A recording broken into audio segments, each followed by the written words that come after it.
Have you ever imagined what your life would be like had you been given the chance to choose which family you were born into?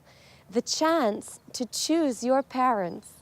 Even if you haven't, many people all around us, especially children, would pay any price or give anything to have been able to choose their parents.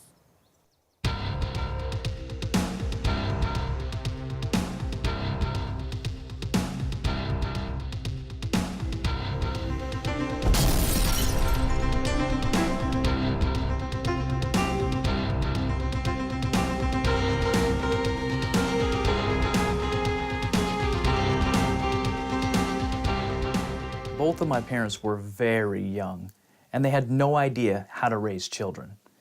They were not able to express the love that they needed to because they were deprived from that love in their own families. So my parents had 2 more children, and there were 3 of us children in our little family. Do you think it was your parents' age that was the key factor in their failure? Is it possible for young parents to be successful? I would say that in spite of all of the adversities that my mother had with my biological father, I wouldn't call her a failure. Definitely my biological father was. He was drunk, he was on drugs, he was not there, he was not being a parent. I don't think it's just an age thing. If I look at families that I know that have tremendous heritage of healthy families, grandma, grandpa, you know, mom and dad, and now the young people having children, I've seen tremendous success in that. I've seen young people getting married and doing very well, but that's because you've probably heard the phrase, it takes a village to raise a child. It really is more than just mom and dad. It's important to have other community, and if you can have healthy family around that child, then of course those young people are not the only ones raising the child. In my mother's case, she didn't have a horrible childhood. She didn't have a great one, but when she had me and my brothers subsequently, she was a really good mother. She was attentive, she was there, she was clear-minded, she was doing everything she could. Even though she had a husband that was really making things difficult, she did an amazing job as a young teenage mother. Nonetheless, the environment itself created problems for us. Mm-hmm. So you were 7 years old when your dad left? Yes. Can you tell me a little bit about what you were thinking? How did you feel? Yeah, that was, I could say, literally probably one of the worst days of my life, especially of my childhood. I was 7, my youngest brother, my middle brother was 5, and my youngest brother was 3. And we were at my aunt's house, and I can remember it vividly today. Amazing. I can go back 39 years in my mind, and I can remember the color of the carpet. I can remember everything. And they sat us down on the little fireplace, and my mother said, you know, Mommy and Daddy aren't going to be living together anymore. And I didn't quite understand that because, you know, moms and dads are supposed to live together, especially, you know, back in the 70s. And I was quite confused by this. I literally didn't understand. And they continued to try to explain it, that mommy and daddy are having problems, and sometimes mommies and daddies don't continue to live together, and so you're gonna live with just mommy. And I still didn't quite understand, and as the time progressed, it was time for him to leave. And I remember holding on to his ankles in the foyer of my aunt's house as he literally had to peel me off of him as he left, and he walked out of our lives. Clearly, Christian's life was miserable. However, things were about to get much worse very soon. My mother remarried, and my stepfather turned out to be our worst nightmare.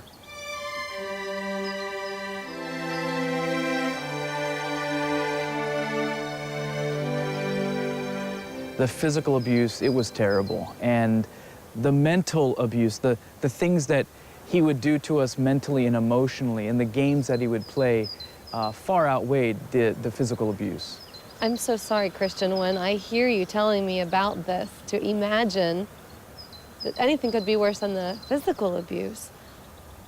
I feel so bad. Well, it was hard as a child, especially as a teenager, going through all those things. You know, I went from my mother divorcing my biological father, and so I went from one broken home to another broken home that was broken in different ways where, of course, there was like I mentioned, the physical, mental, and emotional abuse. So yeah, it was a very traumatic time in my life. Could you see any escape? Was there any way out of the situation? No, we had been so oppressed for so long by my ex-stepfather that we couldn't see a way out. My mother became very trapped as well. Not only trapped in her mind, but she feared for her life. So we were in a situation to where he would say, if you say anything to anybody, children, I'm going to kill your mother. And he told our mother, if you say anything, I'm going to kill your children. We literally believed that as young people, and she believed it because we had all been beaten, we had all been abused. So when that becomes your life and that becomes the normal, you don't see a way out. You fear for your life. We talked a little bit about how you can trap yourself in your mind and how your stepfather used fear to control you. And I'm amazed by the power of fear and the fact that your brothers, your mother, were with that evil stepfather of yours for 9 years. Yeah, nine years.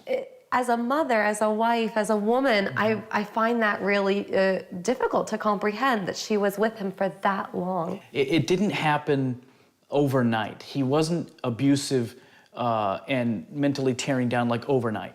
So it was this progressive thing. It ramped up very quickly, but when she first got with him, he took over the discipline and was an authoritarian from day one, no question. It was his way or the highway kind of idea. And if you didn't do something right, he was going to spank you. And it started off that way. But as things got more complex in his life, apparently, and he didn't know how to deal with things in his life, he began to take out his frustrations, his failures on us. So it ramped up. It didn't start that way. And I think what happened, quite frankly, was it kind of caught us all off guard, I think. But Christian, was there no one that your mother could have gone to, a family member, close friend, someone to kind of step in and rescue? You know, it was kind of an age, things are a lot different today. In, 2000s, 2015, 16, 17, all these, people's minds have changed so much. But back in the 70s, it was kind of like, you know what, I'm not going to say anything and I'm not going to act like I know anything, and that's the climate that we were in the U.S. at that time. And, there wasn't a lot of talk about child abuse or spousal abuse. It was like, come on, get over it. He's heavy-handed, but big deal. So being trapped, what happened in our situation, like we had talked about before, was that we feared for our lives. And that fear was very real. And imagine this, I had been beaten, I had been whipped, I've been tied up. I was hit so hard in the head as a child, I had a grand mal seizure and wound up in the hospital. In retrospect, can you explain how detrimental it was growing up without a good father and without that figure, that role model in your life? It was on several different levels. It's not impossible for a child to be raised without their father. That's obvious. That happens all the time. However, it wasn't just that I wasn't being raised without a father. I was being raised without a father that didn't want to be in our lives. So that became even more traumatic in a sense. And then I was being raised with an ex-stepfather that had no business raising children. But for us, I know both of my brothers and myself, we didn't have when we became fathers, we didn't have any sort of role model to look back on. All I knew was, that's not how I want to be. Well, back to your story. One day, your mother comes to you and to your brother and she says, I have a secret. Yes. What was going on there? We were getting ready, I was getting ready to go to school, she was getting ready to go to work, and we shared a bathroom because she didn't even want to use the bathroom that he got ready in, my ex-stepfather. And she says, I asked her if I could go away on a skiing trip for snow skiing, and she would never give me an answer. And I said, Mom, I have to go this weekend, I need to know. And she said, we're leaving. And I said, well, that's not fair. What do you mean we're leaving? I told you I wanted to go skiing. And she said, no, we're leaving. I said, where are we going? Because you don't understand. I'm leaving your stepfather. I'm divorcing him. Freedom. Christian, this is what you had been waiting for. Yes, when we escaped, there was this amazing freedom that we had never experienced as a family and as children. The challenge was I didn't know what to do with this freedom. There was nobody there to mentor me or tutor me at the beginning to know how to just be free. And, you know, when you're so mentally oppressed for so long and your life is so controlled, all of a sudden when there's not all this control, what do, you know? I didn't know how to deal with all my emotional problems and baggage and all the mental torment. And I just found different ways to escape. I actually wound up getting involved in my new high school in theater, singing, dancing, and acting. And I would escape now through different characters. So it didn't solve anything, but at least it kind of put like a kind of a weak Band-Aid over things for a little while. And this is the moment when Larry Linda entered your life. Right, he was my drama teacher. And little did I know that he would become like a surrogate father to me. He took me under his wing, he challenged me academically, and in fact, he even made it harder on me than the other students. You know, you're supposed to have at least a C average in school to be able to be involved in extracurricular activities. Well, for me, he said, you need to have a B average, because he started taking me on like his son. In fact, over time, secretly, I started calling him Dad, and he even started calling me son. So he played a vital role in my life. He was really, as far as I can remember, the first man in my life, authority figure in my life, that wanted my good and wanted to protect me, wanted to help me, and not hurt me.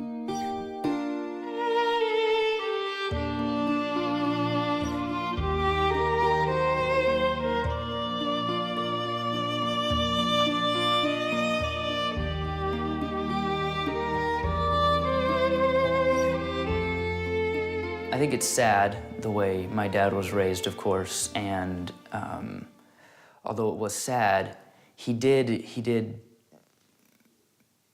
it made him better, I think, raising us, because he was more aware of the different things he didn't want to be doing, and because he was raised in that way, in that terrible environment, he never would want to create that environment for us as his kids. So I think because he's gone through all of that stuff, he knows what he does not want to be, and he has firsthand experience as to what he does not want to be. And so I think that has made a difference. So these facades and the acting, the staging of your life, this all just became normal to you. It was a means of survival. Because we truly believed that if we broke that inner circle of trust, which sounds kind of weird to say that, in other words, told anybody else what was really going on, told the family secret, then we were really going to be in trouble. So not only did we lie to everybody, our extended family, everything was fine. Yes, he's a jerk or he's heavy-handed or whatever, but we were never telling anybody the full story. And I never told anybody anything that was negative about my ex-stepfather. Let's jump ahead a little bit to the future. When you become interested in television production, yeah, and you got a job at a cable television company, yes? Correct, that's right, yeah. In high school, I got exposed to television production through a TV program they were shooting, because we were, as a young high school student, my senior year, we were putting together a play that was going to travel to Russia, communist Russia at the time, and do an American play.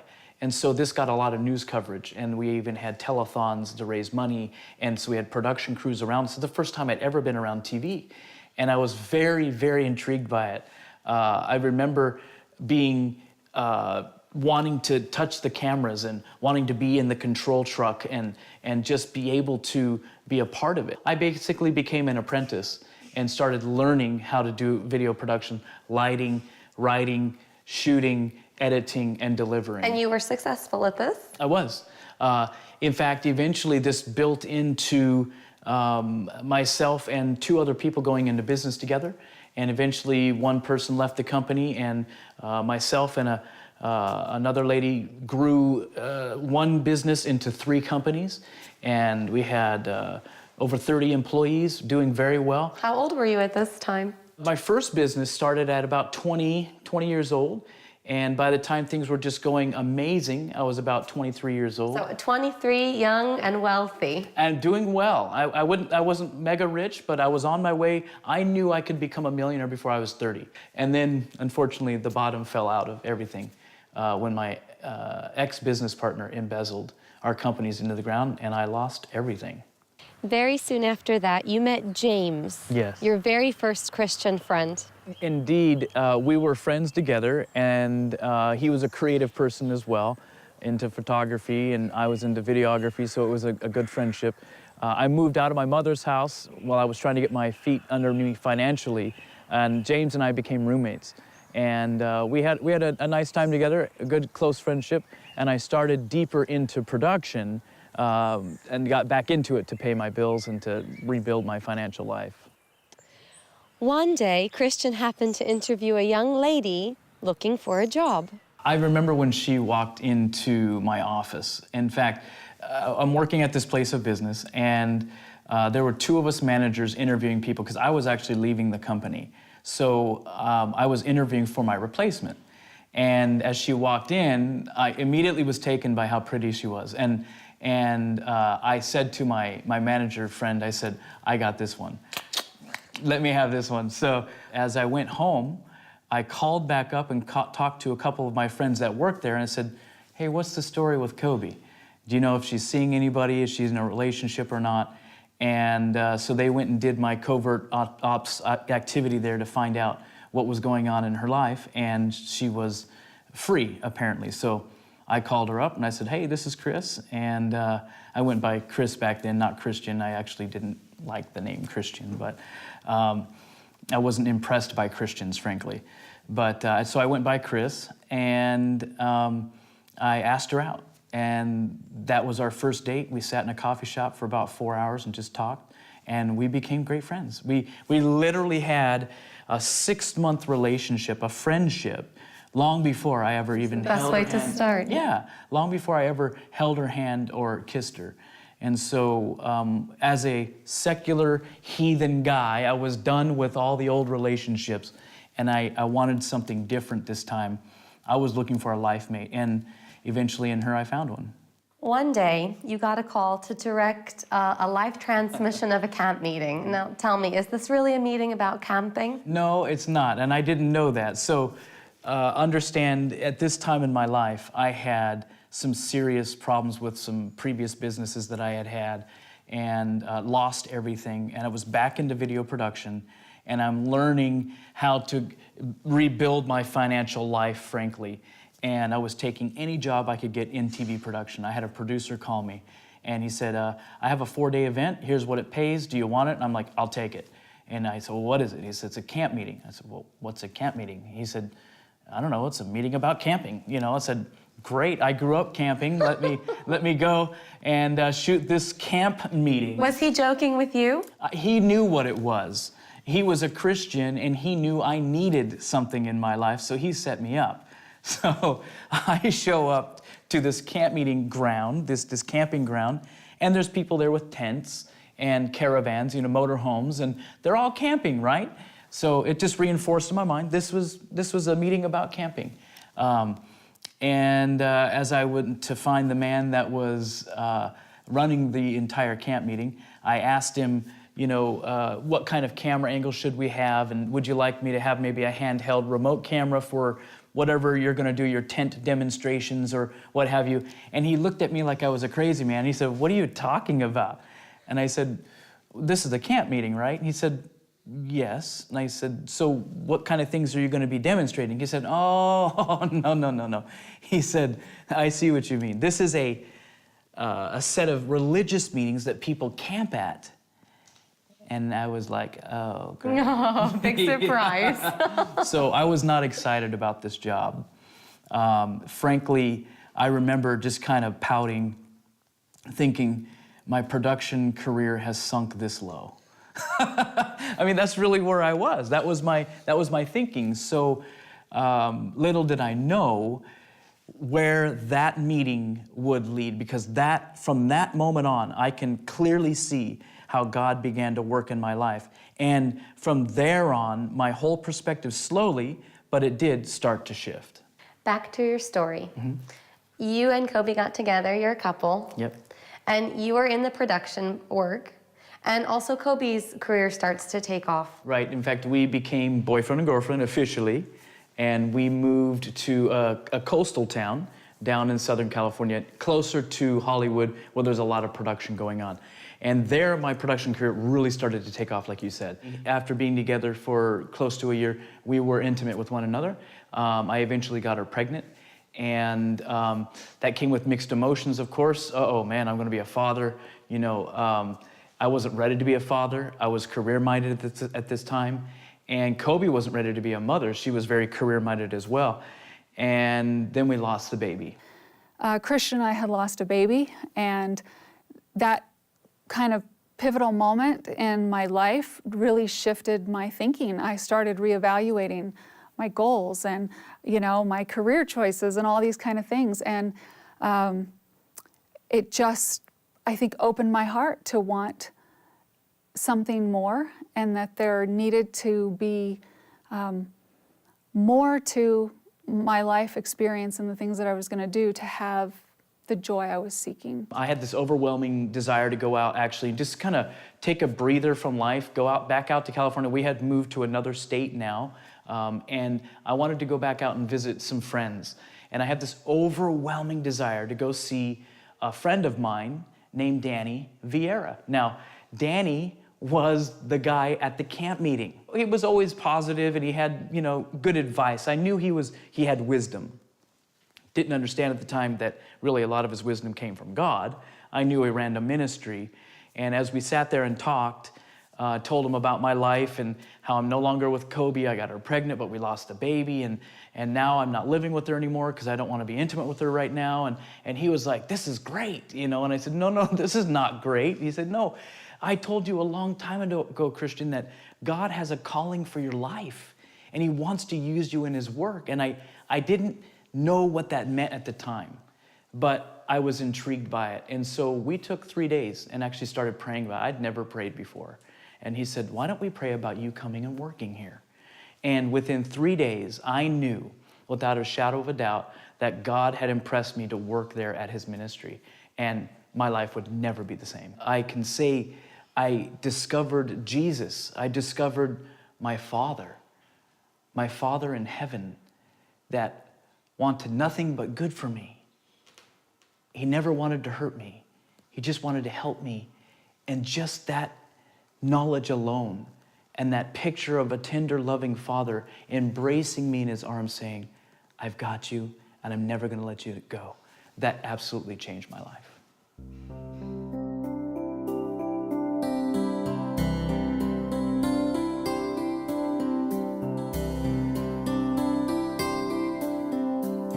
And here you reached your next turning point. Forgiveness was the key to really finding freedom in my heart and to be able to move forward in my life. So many people are bound by unforgiveness, and it really is quite an oppressive emotion, oppressive place to be in.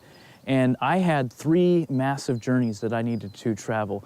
My first journey was to forgive my mother. How could you have let us stay in that house so long?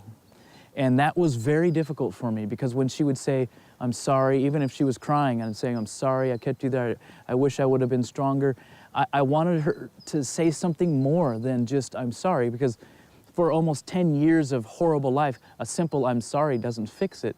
And what I came to realize later was, when someone apologizes, it's not about fixing the past. It's about us saying, we forgive you for the past. The second road of forgiveness for me was with my ex-stepdad. For someone that abused us, beat us, tore us down mentally, emotionally, and physically, like we've mentioned, to forgive him was another type of forgiveness, because it's like, well, how could you have done that to these little children and this beautiful wife that you had?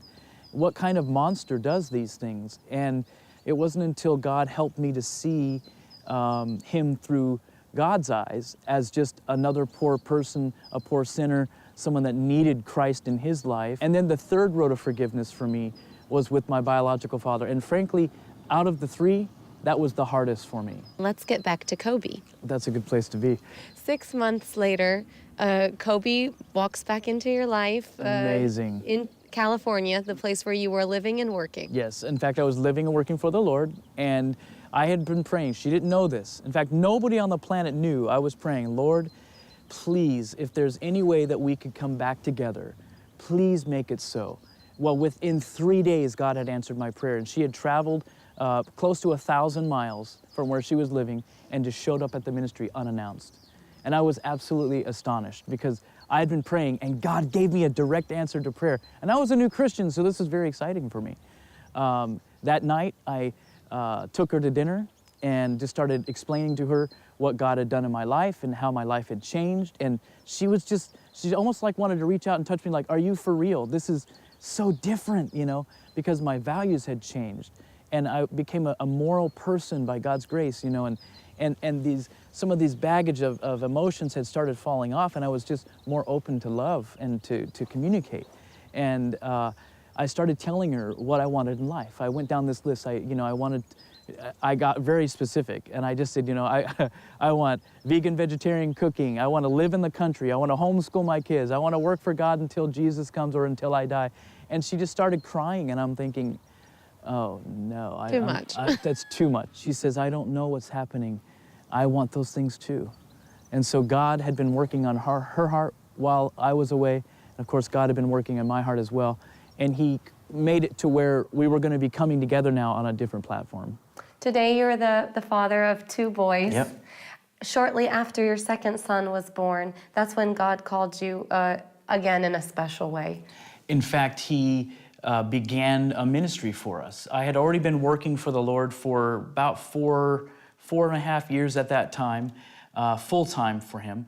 And after Micah was born, about 6 months after, our new ministry was born. And the Lord led us to call it Shepherd's Call Ministry, because I had heard the call of the great shepherd calling to my heart as a little lamb. He wanted to protect me and guide me and grow me and save me and help me to be with him in eternity forever. And then Kobe heard the shepherd's call, and she responded. And it just made sense to us that we want to go out as under shepherds, if you will, and share that call that that we had heard, and call to the hearts of God's people through music, through preaching, through seminars, through media production. If you've suffered in the past or you're suffering now, I want to encourage you to always turn your eyes to Jesus. He suffered much more than you and I have. And in fact, he suffered specifically for us. Now, there's a purpose to our suffering. It may be to show those around you that sorrow does not have to defeat you. Or it may be to show that you do not have to be a victim of the tragedy. In spite of the suffering that you might be going through right now, I want to promise you, you can still have hope. I'm living proof of that. And you can know that by the grace of God, you can live above all of this suffering, and you can be positive, optimistic, and hopeful for the future yourself. And, of course, lead others to the hope that you have in Jesus Christ.